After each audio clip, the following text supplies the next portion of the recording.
Hello， 大家好，我係 Dr. Matty。今日咧想同大家講下網球手同埋呢個高爾夫球手。咁有啲人咧就係會講高爾夫球爪或者係網球爪嘅。咁點解我哋會有網球手呢？係咪一定打網球嘅人先至會有呢個網球手呢？咁因應翻嗱，其實我先生同埋佢班朋友咧都成日打網球嘅。咁一個禮拜可能打足4-5日啊咁樣，佢哋都好容易咧有呢一個嘅網球手出現嘅喎。咁其實咧我哋講網球手咧，就係我哋喺呢個手踭嘅位置會痛嘅。如果高爾夫球手咧，就係呢度裏邊嘅手踭會痛嘅。咁其實好簡單，點解會有呢個網球手呢？就係因為我哋打網球嘅時候呢，我哋經常性會反手做一個咁樣打波嘅動作，揸住一個嘅網球拍啦，然後做一個反手動作。呢一紮嘅肌肉呢，喺我哋嘅手呢個嘅位置呢，係經常性有個產生嘅勞損啦，同埋係用力過度嘅時間，就會令到呢一個嘅手踭嘅韌帶咧係發炎，或者係有撕裂啊、受傷啊，甚至乎啲肌肉過勞嘅時候咧，就會產生一啲嘅痛症嘅。其實係咪淨係打網球或者係打高爾夫球嘅人先特別有網球手同埋高爾夫球手呢？其實都未必一定嘅喎。喺我哋嘅求診病人當中呢，譬如有一啲嘅主婦啦，或者廚師啦，或者一啲嘅裝修工人啦，佢哋需要成日做一啲轉動嘅動作，例如係要擰螺絲批啊，或者成日要拎起好重嘅鑊啊，或者佢哋成日攞重嘢啊，咁都容易咧係引致手踭呢個位咧係勞損，或者係啲筋膜發炎嘅。咁最常見咧，佢哋嘅個症狀除咗痛之外咧，可能係反手開門啊，扭一啲嘅樽蓋啊，其實都會有困難，就會有一個痛症出現嘅。喺治療方面咧，其實脊醫咧就會係先幫呢個病人消炎啦，同埋止痛，幫助呢啲肌肉去減痛嘅。咁我哋會用超聲波啊，用一啲干擾波電流啊，或者甚至乎我哋會用呢個衝擊波嘅治療咧，嚟到去幫病人咧舒緩呢個病症嘅。除咗治療之外咧，其實我哋都會指導病人咧做翻啲個運動咧，去強化翻手部嘅肌肉嘅運動訓練嘅噃。咁而家咧，我哋請我哋嘅Pilates trainer Olivia 去介紹幾個動作俾大家嘅。我哋做網球手或者高爾夫球手嘅伸展同埋強化運動之前呢，都適合做一個熱身運動嘅。我哋將隻手晾喺個台上邊，手踭同埋手背都係放上喺台上邊，然之後我哋手板向下，跟住反轉向下，反轉向上，重複咧呢個動作咧，大概係10至15下。跟住我哋將隻手晾出去出邊，揸住個拳頭，跟住就將佢個手腕位向上、向下、向上、向下，留意翻個手踭仍然都係貼住喺個台上邊嘅。之後我哋做呢個動作呢，亦都係可以做10至15下。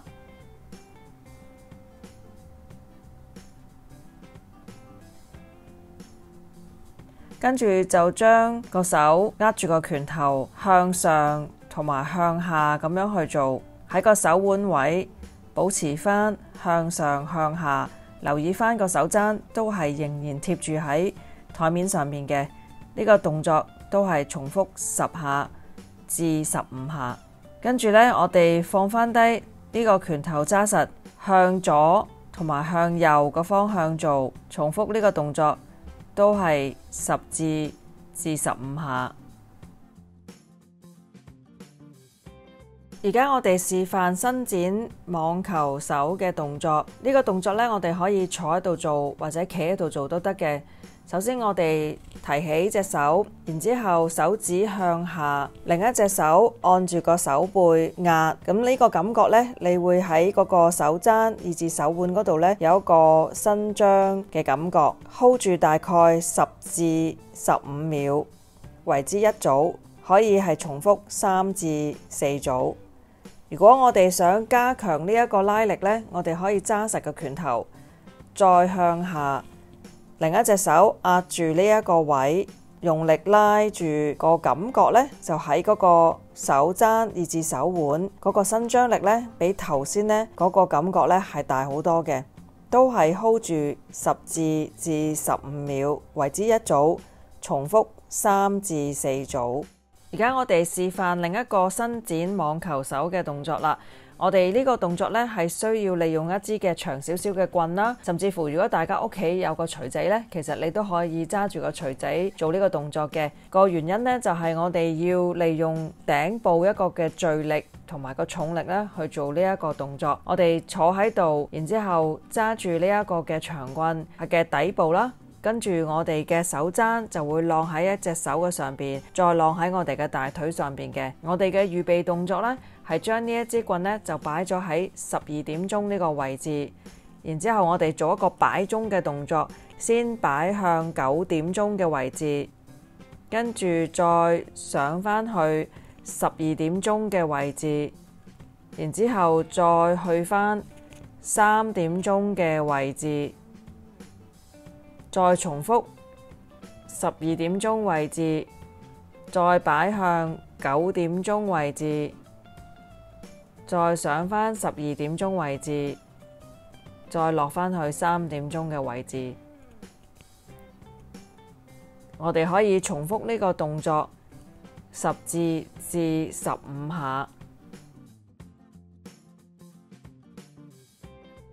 做完呢個伸展嘅網球手嘅運動之後呢，我哋就做一個強化嘅運動啦。咁我哋可以利用一個1磅嘅啞鈴啦，或者你哋屋企有一個水樽大概1磅，甚至乎一啲罐頭大概1磅都 OK 嘅。咁然之後呢，我哋示範呢個時候呢，係將個手握實呢個嘅啞鈴啦，然之後呢，就將個啞鈴呢就會係向下墜，跟住呢，我哋可以係放鬆少少手，令到個手腕位呢係再向下墜少少，跟住就用嚟隻手呢係托翻起呢一個啞鈴，重複我哋利用個啞鈴嘅重力向下墜，放鬆少少手指，再拉翻個上嚟，用第二隻手托翻起個手腕。呢個動作呢可以重複大概10至15下呢為之一組，我哋可以係做3組嘅。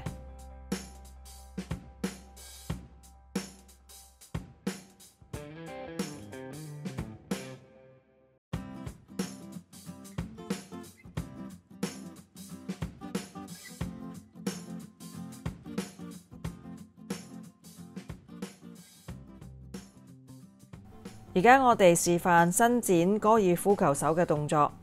首先呢，我哋遞高張手，手板望住自己，好似照鏡咁樣。另一隻手呢，就將隻手板屈去下邊 ，hold 住呢個動作大概10至15秒。你會感覺到呢個手踭內側去到手腕位呢，有一個拉力嘅感覺嘅。如果我哋想加強呢個嘅拉力呢，我哋就會係將個手板放下咗嘅時候呢，隻手拉嘅時候，將隻手拉直，手踭位拉直，都係同樣地 hold 住10至15秒。再加強嘅話呢，我哋將隻手板屈後嘅時候呢，就放喺我哋嘅大腿上邊，都係 hold 住10至15秒。呢幾個嘅伸展運動呢，係可以重複3組至4組嘅。第二個伸展高爾夫球手嘅動作呢，我哋都係做翻頭先擺鐘嗰個動作嘅，不過今次擺呢，就會係反方向擺，就同頭先我哋示範呢個網球手呢係唔同啦。我哋仍然都係擺喺呢支棍嘅時候呢，我哋都係擺喺12點鐘。跟住我哋就會先擺向3點鐘嘅位置，然之後去返12點，再去返9點鐘嘅位置。開始嘅時候呢，記住如果係高爾夫球手呢，我哋就係去3點嘅位置先；如果係網球手嘅時候呢，我哋就先去9點鐘嘅位置。我哋重複呢一個擺動大概10至15下為之一組，可以係重複3至4組。跟住呢個示範呢，就係強化高爾夫球手嘅肌肉運動。留意翻呢，頭先我哋網球手呢個手指呢係向下，今次呢，我哋啲手指呢同埋嗰個手板呢係向上嘅，都係利用1磅嘅啞鈴啦，或者水樽，或者係個罐頭。我哋將個手捉實呢一個嘅啞鈴，然之後呢就將個手腕呢係向下放。跟住放鬆啲手指，找翻實個啞鈴，嚟隻手幫助屈翻上去，重複再睇一次，將隻手腕向下放鬆個啞鈴，揸翻實個啞鈴。第二隻手托翻上去，重複10下至15下為之一組，可以重複3至4組。